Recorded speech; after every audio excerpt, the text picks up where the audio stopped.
Witamy w telewizji niemieckiej. Dobry. To jest mój prywatny kierowca. Taki mam ci luz. Mam prywatnego kierowcę, on pracuje, a ja zarabiam. Ktoś musi zapierdalać, żeby ktoś miał kasę. No, nie? dokładnie. Bardzo fajnie, zobaczcie jak zielono jest tutaj już, kurczę. A tam idzie woda daleko, kurde. Znów będzie błoto na polu. Nie będzie można wjechać. Ale ładnie, co?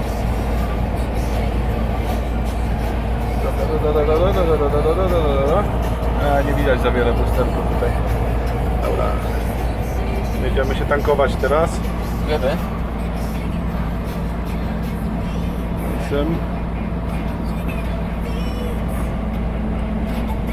Gówno tam. Nawozy naturalne. Pachniedło. Co tu jeszcze nakręcić? No nie wiem, co tu jeszcze nakręcić. No. Z tyłu tam nic nie ma ciekawego. To dużo, ale to w lusterku byś widział. Ja wiem, że widział. Wiem, ale coś tam będzie widać. Buja.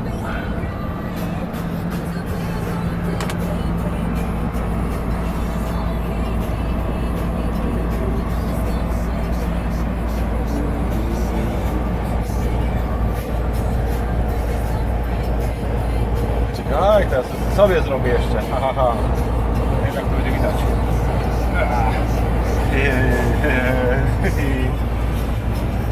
Jademy. Halo. Halo. Ciebie nie widać, mnie teraz widać. A. Teraz mnie widać. Na. Rundo będzie. Będzie rundo. Pany Kraki jedzie z przodu. Zatrzymał się? Nie, jedzie dalej. Dobra. O, Krakiego nakręcimy. O, właśnie takie coś. Siedzimy w takim czymś, a tam jedzie drugi pompować. No, fajnie wyszło.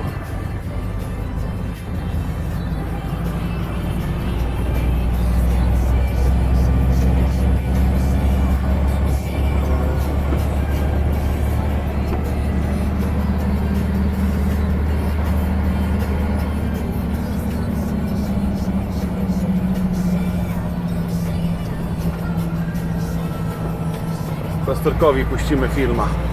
Niech ma.